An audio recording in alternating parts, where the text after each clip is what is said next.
Christian teacher wins $95,000 settlement after misgendering student for religious reasons. I believe this is a story we've covered a couple times, correct? Yeah, exactly. Pamela Ricard is a former math teacher at Fort Riley Middle School in Kansas. She was awarded $95,000 in a lawsuit because after misgendering a student, she was relieved of her position, but she argued that it was essentially a violation of her religious rights to not use correct pronouns nor the name of the student that was chosen. Instead, this teacher continued to address the student by Miss, as they were a transmasc presenting student.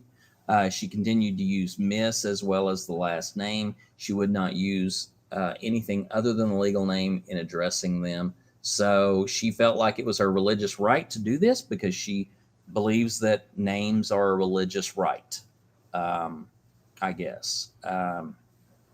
Anywho, I mean, this is a back and forth right now on the front of dealing with religious rights versus trans rights, and this is going to continue to go back and forth as long as we see conservative Christian nationalists in control in certain areas.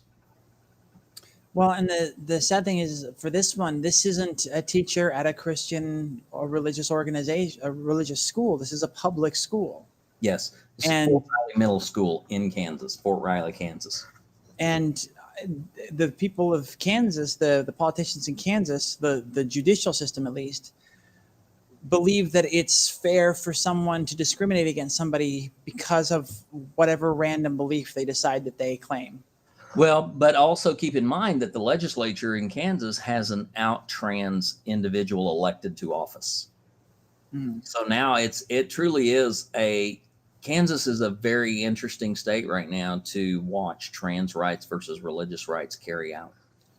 Trans and women's rights. It seems like it's on the verge of kind of splitting in a weird way. Exactly. And I mean, this goes back, strangely enough, this goes back to the pre-Civil War era.